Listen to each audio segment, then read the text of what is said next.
പഞ്ചാബിന്റെ മണ്ണിൽ നിന്ന് ഉയർന്ന് ലോകവേദികളെ കീഴടക്കിയ ഒരു കലാകാരൻ ഇന്ന് രാഷ്ട്രീയ പ്രതീക്ഷയുടെ മുഖമായി മാറുകയാണോ? അതെ, ഇന്ന് നമ്മൾ സംസാരിക്കുന്നത് ദിൽജിത്ത് ദോസന എന്ന അതിശയകരമായ പ്രതിഭയെക്കുറിച്ചാണ്. അടുത്തിടെ വന്ന റിപ്പോർട്ട് പഞ്ചാബ് രാഷ്ട്രീയത്തിൽ വലിയ ചർച്ചയ്ക്ക് വഴിവെച്ചിരിക്കുകയാണ്. പഞ്ചാബിന് വേണ്ടിയുള്ള പുതിയ രാഷ്ട്രീയ മുഖം ദിൽജിത്ത് ആകുമോ എന്ന ചോദ്യം ഇപ്പോൾ സോഷ്യൽ മീഡിയയിലും രാഷ്ട്രീയ വൃത്തങ്ങളിലും ശക്തമായി ഉയരുകയാണ്. ഇത് വെറും ഒരു ഗായകന്റെ കഥയല്ല, ഒരു ജനതയുടെ വികാരവും നിരാശയും പുതിയ പ്രതീക്ഷയും ചേരുന്ന കഥയാണ്. ദിൽജിത്ത് ദോസാഞ്ച് ഒരു സാധാരണ പഞ്ചാബി യുവാവായി ആരംഭിച്ച് ഇന്ന് ലോകം മുഴുവൻ അറിയുന്ന ഒരു ഗ്ലോബൽ ഐക്കണായി മാറിയ വ്യക്തി. സംഗീതം, സിനിമ, ഫാഷൻ, അന്താരാഷ്ട്ര വേദികൾ എല്ലായിടത്തും തൻ്റെ സാന്നിധ്യം അടയാളപ്പെടുത്തിയ ആളാണ് അദ്ദേഹം. പക്ഷേ കഴിഞ്ഞ കുറച്ച് ദിവസങ്ങളെ അദ്ദേഹത്തെക്കുറിച്ച് ഉയർന്ന ചർച്ച സംഗീതത്തെ ഒരു സിനിമയെക്കുറിച്ചല്ല, രാഷ്ട്രീയത്തെക്കുറിച്ചാണ്. കാരണം എന്താണ്? കാനഡയിലെ ഒരു കോൺസേർട്ടിൻ്റെ ചിലർ ഖാലിസ്ഥാൻ പതാകകൾ വീശിയപ്പോൾ ദിൽജിത്ത് അതിനെതിരെ തുറന്ന് പ്രതികരിച്ചു. തൻ്റെ വേദി രാഷ്ട്രീയ വിഭജനത്തിലെന്ന് അദ്ദേഹം വ്യക്തമാക്കി.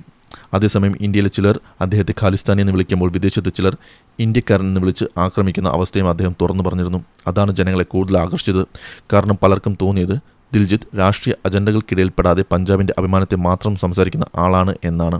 പഞ്ചാബ് ഇന്ന് നേരിടുന്ന പ്രശ്നങ്ങൾ ചെറുതല്ല. യുവാക്കളുടെ മയക്കുമരുന്ന് പ്രശ്നം, തൊഴിൽക്ഷാമം, കർഷക പ്രതിസന്ധി, വലിയ തോതിലുള്ള കുടിയേറ്റം, സംസ്ഥാനത്തിൻ്റെ കടബാധ്യത, ഇതെല്ലാം ചേർന്ന് ഒരു ക്ഷീണിതമായ സമൂഹം എന്ന അവസ്ഥയിലാണ് പഞ്ചാബ്. അതിനിടയിലാണ് ചില സിവിൽ സൊസൈറ്റി ഗ്രൂപ്പുകൾ ദിൽജിത്തിനോട് നേരിട്ട് രാഷ്ട്രീയത്തിലേക്ക് വരണമെന്ന് ആവശ്യപ്പെട്ടിരിക്കുന്നത്.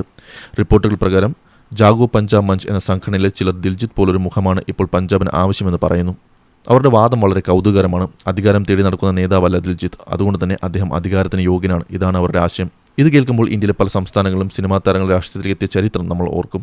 ജനങ്ങൾ പലപ്പോഴും രാഷ്ട്രീയക്കാരേക്കാൾ ജനങ്ങളുടെ മനുഷ്യന് തോന്നുന്ന കലാകാരന്മാരെ വിശ്വസിക്കാറുണ്ട്. അങ്ങനെ നോക്കുമ്പോൾ ദിൽജിത്തിന് വലിയൊരു ഇമേജ് ഉണ്ടെന്ന് നിഷേധിക്കാനാവില്ല. അദ്ദേഹത്തിൻ്റെ പ്രത്യേകത എന്താണ്? ലോകവേദിയിൽ നിന്നുകൊണ്ടും തൻ്റെ ദേശീയ സ്വഭാവം മറക്കാത്തത്.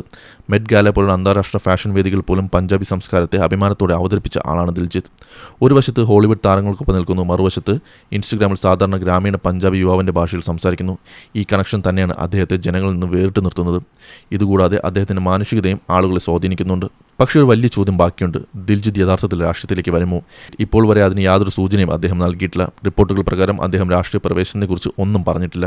അതും ഇന്നത്തെ ഇന്ത്യയിലെ അത്യന്തം പോളറൈസ്ഡ് രാഷ്ട്രീയ സാഹചര്യത്തിൽ. കാരണം ഒരു ആർട്ടിസ്റ്റായി എല്ലാവർക്കും പ്രിയങ്കരനാകാം, പക്ഷേ ഒരു രാഷ്ട്രീയക്കാരനായാൽ നിങ്ങൾക്ക് പക്ഷം പിടിക്കേണ്ടി വരും. അവിടെ നിന്നാണ് വിമർശനങ്ങളും വിഭജനവും തുടങ്ങുന്നത്. അതുകൊണ്ടാവും ദിൽജിത്ത് ഇപ്പോഴും അകലെയായിരിക്കുന്നത്. പക്ഷേ ജനങ്ങളുടെ മനസ്സിൽ അദ്ദേഹം ഇതിനകം ഒരു മാറ്റത്തിൻ്റെ ചിഹ്നമായി മാറിയെന്നത് വ്യക്തമാണ്.